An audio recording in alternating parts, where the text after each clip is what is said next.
नमस्कार, आप देख रहे हैं न्यूज हाट। मैं हूं अश्विनी सिंह। बेधड़क का यह कार्यक्रम है। देखिए, दूसरे चरण का मतदान संपन्न हो गया।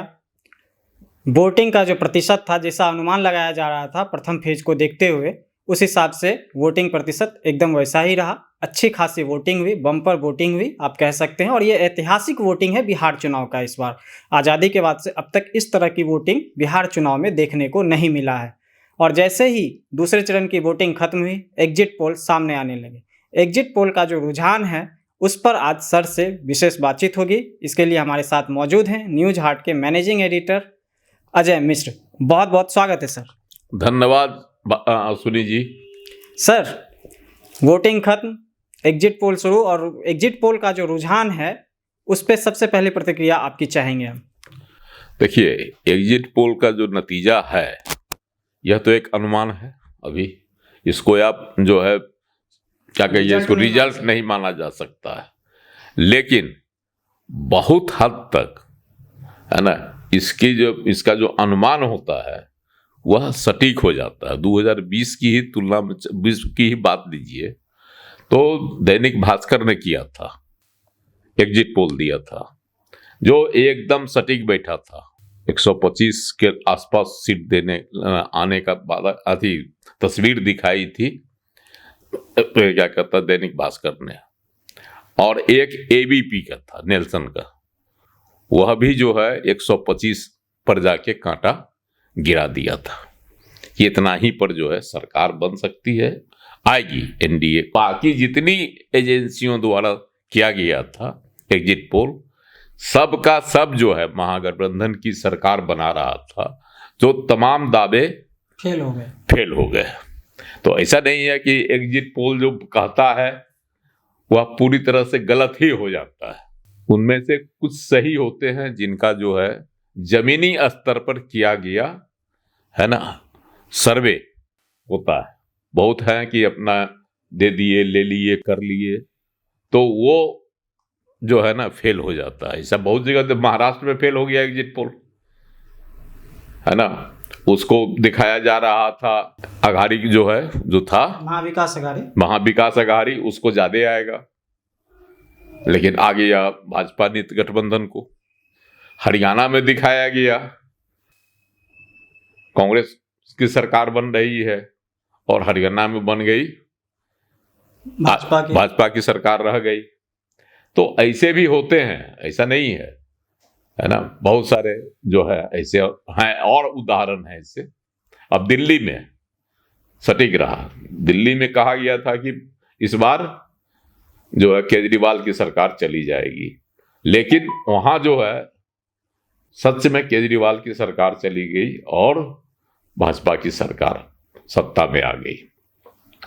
तो सब जगह कहीं सही होता है, कहीं गलत होता है, लेकिन जो जमीनी स्तर पर किया गया जो अनुमान होता है, सर्वे होता है, वह सटीक जाता है।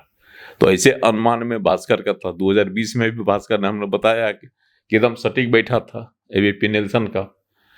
इस बार भी भास्कर ने दिया है बड़ा सटीक कि एनडीए को 145 से 160 सीटें आ सकती है और महागठबंधन को 73 से 91, अन्य को 5 से 10। तो ये जो अनुमान है एक एग्जिट पोल में भास्कर का, यह सटीक है। उसका आगे भी उसने बड़ा बढ़िया विश्लेषण किया है कि कैसे कैसे किन पार्टियों को कितनी सीटें मिल सकती हैं। इनमें दिया है बीजेपी को 101 सीट पर लड़ी, वह जो 72 से 82 सीट ला सकती है। पिछली बार जो है 74 सीटें आई थी, है ना, भाजपा को, और इस बार उसके सीट में इजाफा होने की संभावना जताया जा रहा है। तो और उसी तरह से जदयू पिछली बार 43 सीट पर सिमट गया था। बड़ा इसको लेकर हंगामा भी हुआ था। पिछली बार जो है लोजपा मतलब जो है रोजपा अकेले चुनाव लड़ गई थी। नतीजा हुआ कि भाजपा को भी कुछ घाटा उठाना पड़ा, जदयू को तो बहुत उठाना पड़ा, ऐसा कहा जाए। जदयू को बहुत उठाना पड़ा, जिसको लेकर नीतीश कुमार बराबर नाराजगी जताते रहे। है ना, भाजपा का यह जो है षड्यंत्र भी उन्होंने कह दिया, है ना। लेकिन इस बार जो है चिराग पासवान, तब जो लोजपा के बंटवारा के बाद जो दल बना उसके वो राष्ट्रीय सर्वे सर्वा हैं, तो वो इस बार एनडीए के साथ चुनाव लड़े। और सीटें जो है, जो कहा जा रहा था कि 23 सीटें जो है वह घट गई थी, किसकी, जदयू की। इस बार जो है जो सर्वे बता रहा है कि नहीं, वह 23 सीट लगभग वापस आने की संभावना है ना। तो और कहा जा रहा है भास्कर का जो पोल सर्वे है उसके अनुसार कि जदयू को 59 से 68 सीटें मिलेगी। तो ये जो अनुमान है इसको इसलिए सच्चाई के नजदीक माना जा सकता है कि 23 सीटें 2020 में ऐसी थी जहां लोजपा के कारण जदयू को सीधा घाटा सहना पड़ा और हार का सामना करना पड़ा, जिसका सीधा लाभ मिला था महागठबंधन को। लेकिन इस बार लोजपा साथ में है, तो स्वाभाविक है कि यह जो अनुमान है, यह जो सर्वे बता रहा है, तो उसमें कहीं न कहीं सत्यता की पुट है। वैसे तो अब इसको बोले ना कि अंतिम परिणाम नहीं है, जब नतीजे आएंगे तभी तस्वीर खिलेगी, सामने आएगी। लेकिन एक अनुमान जो है वह सच्चाई की ओर दिखा रहा है, तो ये एक तस्वीर उभरी है। और इसी तरह से जैसे मान लेते हैं लोजपा रामविलास 28 सीट पर लड़ रहा, चिराग की पार्टी। लोकसभा चुनाव में 100% रहा था स्ट्राइक रेट, 5 सीटों पर लोजपा लड़ी चुनाव और उसमें से पांचों सीटें जीत गई, 100% स्ट्राइक रेट रहा। लेकिन अभी जो तस्वीर उभर रही है विधानसभा चुनाव में, इसमें जो है 4 से 5 सीटें उसके खाते में जाते दिखाई पड़ रही हैं। यानी इस बार उसको जो है विधानसभा चुनाव में वह फायदा नहीं होता दिखाई पड़ रहा है जो लोकसभा में हुआ था।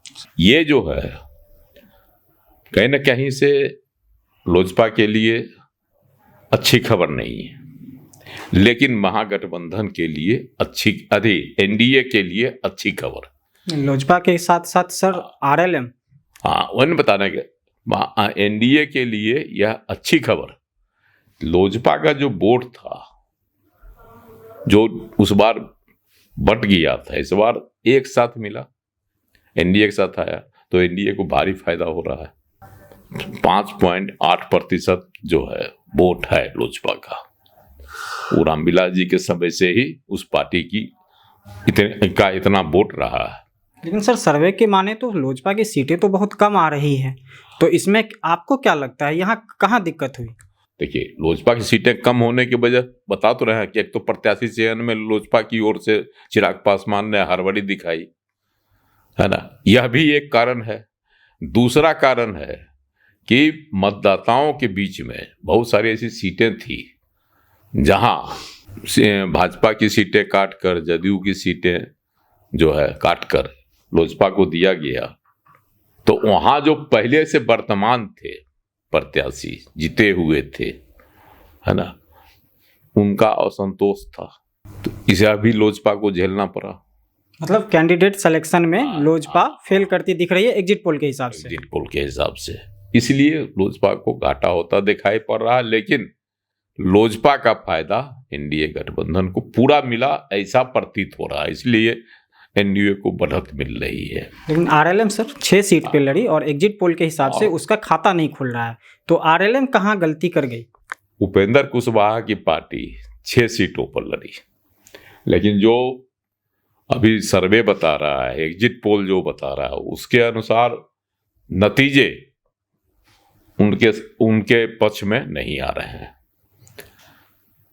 तो इसमें भी है कि वह जो है गठबंधन के इंडिया के साथ एनडीए गठबंधन के साथ हैं, तो उनका जो वोट है कुशवाहों का, उसका लाभ तो एनडीए को मिल गया, लेकिन वह खुद हार गए। जैसे अब सासाराम से उन्होंने अपनी पत्नी को उतारा, लेकिन वहां जो है पहले से जो थे असंतोष उनमें आ गया। इस वजह से इनको भी असंतोष झेलना पड़ा। इस वजह से इनको हार का सामना करने की संभावना जताई जा रही है। इससे अभी एक तरह से कहिए तो अनुमान है। परिणाम जब आएगा तभी सटीक बातें कही जा सकती है। लेकिन अगर ऐसे रिजल्ट आते हैं तो उपेंद्र कुशवाहा के मन में निराशा का भाव आएगा ही। लोकसभा चुनाव में जब वह काराकाट से हार गए तब भी उनको बहुत दर्द हुआ था और सदमा हुआ था। उन्होंने कहा भी था कि हम क्यों हार गए, किसके कारण हार गए, यह सब तो आप लोग जानते ही हैं। फिर बार बार क्यों कुरेदते हैं?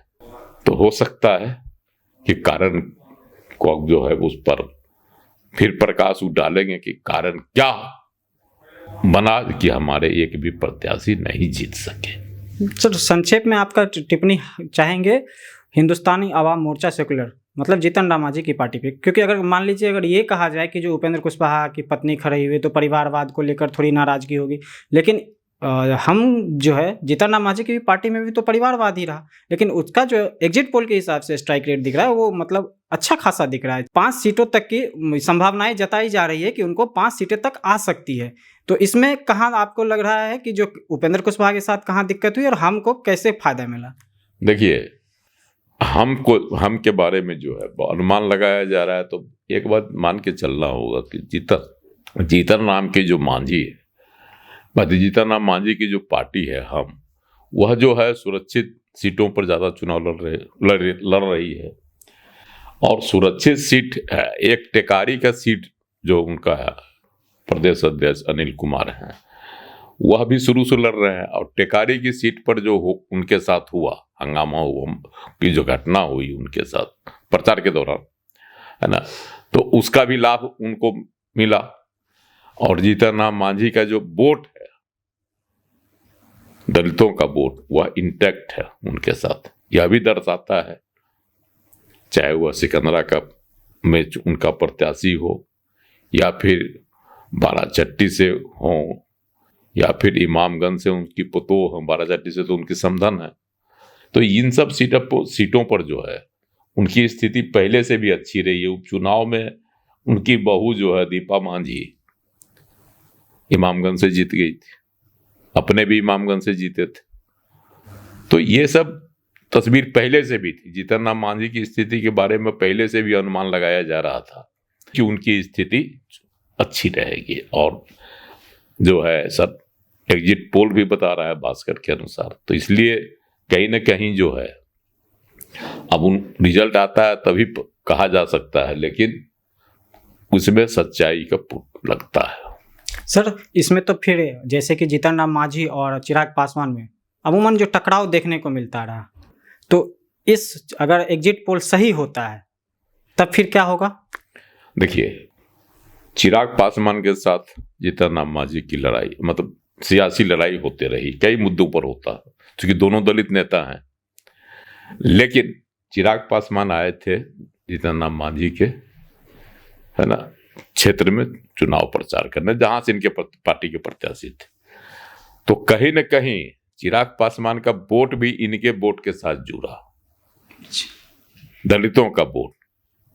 और जो इनका क्षेत्र है वह मांझी बहुल क्षेत्र है, उसमें पासवानों का वोट जुड़ गया तो मांझी की तो स्थिति मजबूत हो गई। मतलब एनडीए में एकजुटता दिखी अगर अभी तक का एग्जिट पोल का माने तो, क्योंकि एक नैरेटिव ये सेट किया जा रहा था कि जो जहां तीर नहीं वहां लालटेन समझिए।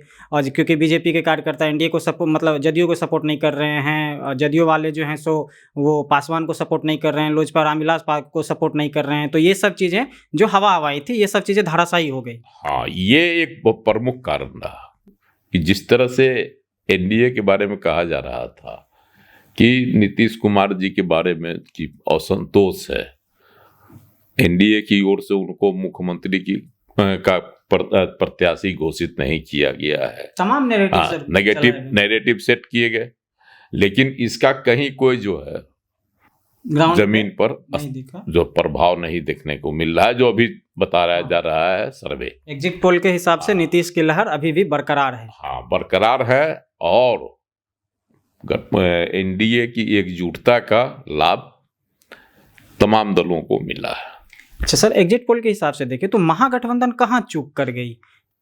देखिए, महागठबंधन में एक तो सीट का बंटवारा को लेकर किचकिच होते रहा।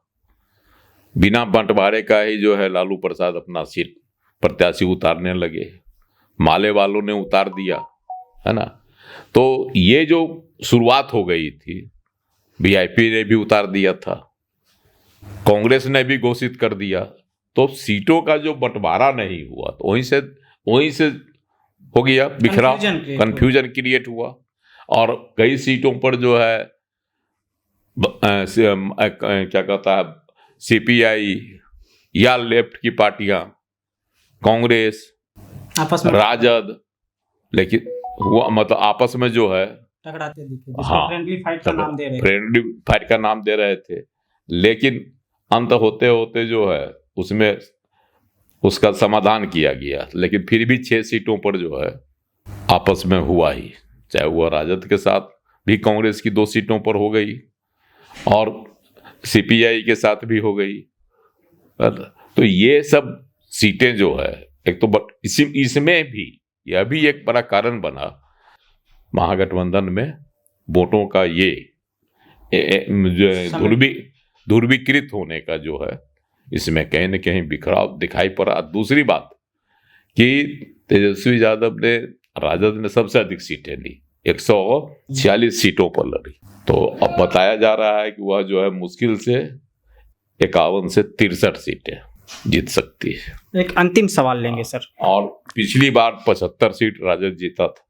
पिछली बार जो है कांग्रेस को क्या कहता है 19 सीटें मिली थी, और इस बार 12 से 15 सीट मिलने का अनुमान है, जबकि वह 59 सीटों पर लड़ रही है, 20 सीटों पर लड़ रही है। पिछली बार 19 सीट पर लड़ी थी और 12 जीती थी। इस बार जो है 6 से 9 सीट मिलने का अनुमान लगाया जा रहा है।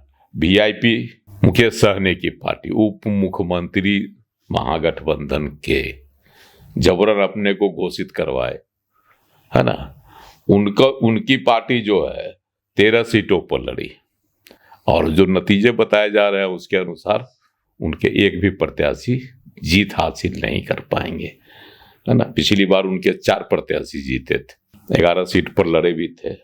सीपीआई को 7 सीट पर लड़ी, उसमें 2 सीट मिलने का है। पिछली बार भी इनके 2 विधायक जीते थे। सीपीएम के 1 विधायक जीतने की संभावना जताई जा रही है, 4 सीटों पर लड़ी। पिछली बार इसके 2 विधायक थे।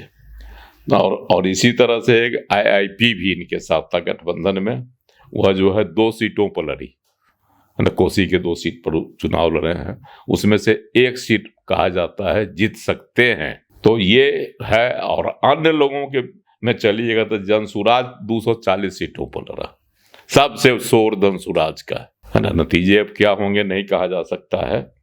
वह जो है आपको उसको 3 सीट जीतने का अनुमान लगाया जा रहा है ना। इसी तरह से बीएसपी पिछली बार 1 सीट जीता, इस बार जो है 181 सीट पर अपना प्रत्याशी उतारा बीएसपी ने, लेकिन इस बार जीतने की संभावना नहीं जताई जा रही है।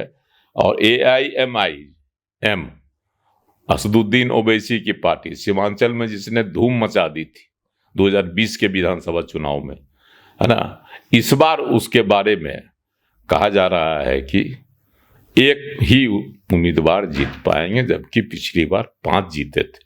भले 4 को तोड़कर आरजेडी अपने में मिला लिया, लेकिन 5 जीते थे।